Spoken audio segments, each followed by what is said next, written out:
to say and spell your name and your title. Carmen Bigles, C-A-R-M-E-N, last name Bigles, B as in boy, I-G-L-E-S. I'm the CEO, founder of Coqui Radiopharmaceuticals. Okay. I guess first off, tell me about your company and why you're coming to East Tennessee. So Coqui, I founded Coqui to produce a reliable, commercially proven, sustainable supply of molybdenum-99, which molybdenum-99 decays into technetium-99, and technetium is, if you take nuclear medicine, you divide it into SPECT and PET. Under SPECT is 80% of all of its procedures. So 50,000 procedures per day in the U.S. Okay. Take a tiny step back and just imagine I'm 10 years old. All right. Okay. Tell me, 10-year-old me, what this stuff is and what it's used for. Okay.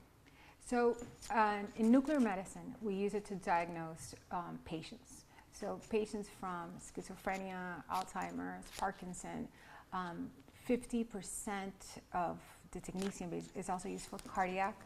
So if you're having a stress test done and they inject something into you and they tell you that you're going to be radioactive for a little while, that's technetium with compounded with a different compound, basically. So it goes to your heart area or it goes to your brain, and we diagnose. The importance of all of these diagnostics is that in order for us to advance medicine and to keep on advancing, for example, studies on Alzheimer's, you need to be able to see the functionality and metabolism of the brain, and the technetium is an affordable way of seeing all of these changes. So it's like a tracer dye, but it's a radioactive tracer. Correct. Okay. And it's important with diagnostics. All right. Before you move on, I'm just going to move the microphone just a bit. I think it's rubbing on like. Oh, do you want me to take off an AirPod? No, it's fine. Like I said, it's just, I know I'll get. Oh, it falls. I'm sorry. Okay. We're actually just going to put it a little bit more forefront on her. I moved it forward. Yeah. Obviously, that if it hangs out right there, that should be. Yeah, that's fine. Okay. Sorry. I'm still rolling. So okay. So you make this. Your company creates these materials that are used in these tracers. Our company wants to create. Right. Wants to create. These. Okay. Radioisotopes. Right. And so, what's your plan for getting there? Walk me through your next steps on getting there. So we received the land from the Department of Energy, the 206 acres in Oak Ridge, Tennessee, which is the best place to be. Let me back up a little bit. In order to produce the technetium, the mother isotope is molybdenum. Molybdenum, the process in which right now we are delivered the radioisotopes, meaning the patients are delivered the radioisotopes, is through fission. For fission, you need reactors. So where else in the world is the best place when you're dealing with something nuclear is Oak Ridge, Tennessee. And under the Manhattan Project, when the Manhattan Project occurred in Oak Ridge, is when you had the development of all these different radioisotopes. And if you kind of trace back medicine and how we've grown, it's been since the Manhattan Project that we've accelerated all of medicine in a fabulous way. So being at Oak Ridge is just fantastic. There's a nuclear talent pool. Everybody understands nuclear. It's like Disney World for what we're doing. All right. So you've received the land from the Department of Energy. Yes. What are you planning to do with that particular piece of land? So we're in the process of developing a medical isotope production facility there, which means that we will fission low-enriched uranium targets to produce the molybdenum and other radioisotopes. Then we will do the separation and purification of the same, and then transport them to different locations in the U.S. where then the radio pharmacies will distribute them to the patients. Right. And in your press release, you said something about the fact that this isn't done in the U.S. currently. It's not. So the reactors that are outside of the U.S. right now that do the processing from the uranium to molybdenum, the closest one to us used to be the NRU in Canada that shut down last year. The next two that are going to shut down are going to shut down in 2024 and 2026, and before that we have to be operational to take. It's crucial. It's something that's extremely in need. Why is it so important for those to be in the U.S.? Because our patients need it. It's a life-saving. It can't be stockpiled. I mean, I guess that's where you're going to. It cannot be stockpiled. The half-life of the molybdenum is 66 hours. The half-life of the technetium is 6 hours. So it just keeps on decaying by its natural process. That's why it's perfect for medicine and applications, because you're not walking around as radioactive forever and going to die. It's just a little while. We saw the imaging. We can see what's going on, and then it'll decay and you'll be fine. Right. So 66 hours then that's not enough time to get it from somewhere else. So no, so we do right now get it from somewhere else, but what we get back is a small amount. But for example, if you have planes down, or if you have, I think it was in Ireland that we had a volcano many years ago, and so we couldn't get the technetium into the U.S. Or the molybdenum in that case. So we have our patients we're having shortages basically, and our patients having to reschedule, and the entire system just becomes more expensive. We have this readily available. We could advance not just medicine, but other applications that could come and develop from this. So it's just amazing everything that can come from our company. Right. Okay. So now that you have the land, and I guess if you're going to build this facility, what are your next steps what's your next step? To make that happen?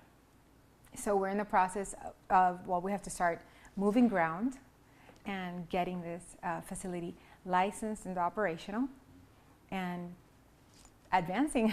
Right. Advancing. I guess, so you have funding. So we are actually, this will be cut, right? Yeah. Okay, so right now we are in finalizing a proposal that we have at hand. So this part you have to cut it. But so when it comes to the funding part, we have funding to take us to where we are now. The rest of the funding will be announced in June, July. Okay. So we cannot really. That's pretty sensitive information. That's extremely 'cause it's sensitive. Not final yet. Okay. So I get you. the question was, you said next steps, right? Yes. Next steps. But then Okay. he said if we have funding, and then as well. You have funding for what you have now, currently, but in terms of building that facility, you're not there yet, right?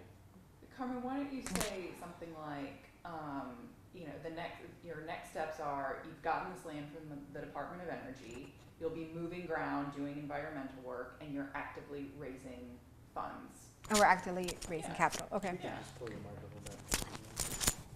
Thank you very much. So what was it again? No. Next step. What are Okay. the next steps? So what are the next steps? We will be breaking ground on the environmental work very soon. We are doing a capital raise right now, and we will be getting ready to submit our license to the NRC. Okay. What's the environmental part of that? What environmental work needs to be done? So as part of the transfer, we received a lot of information of the environmental work from the Department of Energy. So now it's being worked gap analysis between what needs to be submitted as part of the license and the information that we have, and then other work that we will be doing. But it's exciting when you start moving ground and dirt. Yeah. Obviously this is, with that licensing process, is there's certain steps you've got to go through, Yes. hurdles you've got to clear. Talk about what you're going to be working to give to the licensing agencies. So I've been asked in many different interviews, are you scared of the NRC, et cetera, et cetera. I'm like, I'm not scared, because I have Coqui's technology is a proven technology. It's been out there. The other thing is that, and I recommend, and that's what we do, is pre-application meetings. And it's a regulatory risk So basically, as long as you're crossing your T's, dotting your I's, and you keep the communication channels open, and you kind of work with what you have, then it's not a scary process. It's just a kind of, it's a process that can't be cut, but so is building the entire company and everything else. So it's, Sure. so it's a, Do you think, and I know that this is, anytime you talk about nuclear anything, and even here, there's always a little, concern about either the environment or surrounding communities. Is there anything that your facility is going to, I guess, offer in terms of reassurances to people in the community that there's not going to be any sort of contamination or hazardous, potentially dangerous waste out there? No. So the reassurance is that they're research reactors, so they're not power reactors. They cannot go critical. This is a technology that has been proven. It's out there. It's how we do get our radioisotopes today here in the U.S. from Australia and other countries around the world. So it's not, nothing has gone wrong. And as long as I'm around, nothing's going to go wrong either. Okay. What about, I guess, is there hazardous waste or radioactive waste that comes as part of the process? So there is waste, obviously, that we will produce. There's different levels of waste. All of our waste mitigation strategies have been taken into consideration. I don't foresee it as a risk factor, besides it just being a risk. But is it stored on site, or is it? So some of it is stored on site while it decays to a certain level before it's transported outside of the site. Okay. And what about the actual materials themselves? How are they transported? Well, I'm in Oak Ridge, so it's fantastic to be there and within the community. Y12 is there. The uranium comes from Y12, and we're doing research with Y12 and ORNL right now to produce targets, so that we can also fabricate these in the U.S. Right now, they're fabricated outside of the U.S., but it's. Explain that, the targets. So the targets are the low-enriched uranium targets that are used, that are fissioned in order to produce the molybdenum. Okay, so the low-enriched uranium comes from Y12. Yes. Right. Well, the uranium comes from Y12. Okay, the uranium comes from Y12, and then it would go to your plant when it's built. Yes. And then that would be. Well, it will be processed into targets and fuel, and that will come to my plant. Okay, so it would go from Y12 to somewhere else where it's processed into targets and then to your plant. Correct. And that's where the molybdenum 99 will be made. produced in our Right. facility. And then that would go out to become the tracers for the medical The procedures. radioisotopes. Right. Yes. Okay, I think I understand that. So I guess there's some practical stuff, like what's your timeline looking like right now? 2025. It's critical for us to be online by the end of 2025. Like I said, there's two of the reactors around the world are going to shut down 2024 and 2026. So 2025 is what we're shooting for. Now that's online, like what about, I don't know, an actual getting structure built or starting the other phases? So like I mentioned, this summer to begin the environmental work, the licensing work, and moving ground and everything else should begin for non-nuclear parts sooner rather than later, so that we can be on time. And I think with a good construction and entire team that we're assembling, we should be able to be online by 2025. Okay. And what about, I guess, hiring? I mean, is this how many jobs you The potentially? talent pool at Oak Ridge, really? This is fantastic. It's like the best place to be. I'm not kidding. I love our facilities here.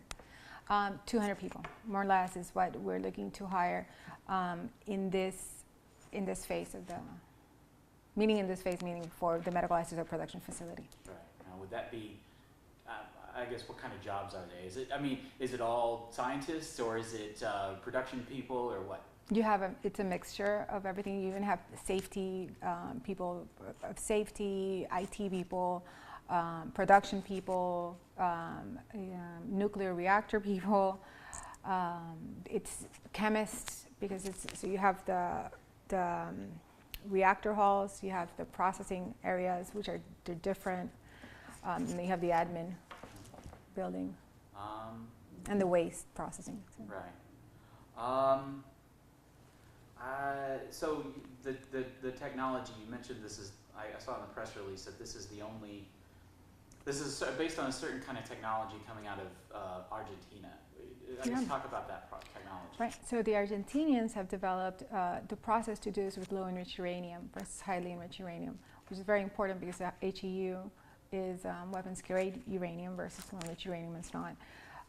So they did this, and then it was proven, and they did it in Australia, where we get our radioisotopes also right now from Australia all the way to here, and that's their technology, and that's the technology that we have for the U.S. So, is there going to be any? I mean, I don't suppose this would be any problems, but would you have any problems with like import licensing stuff? I mean, in terms of bringing technology, nuclear technology in.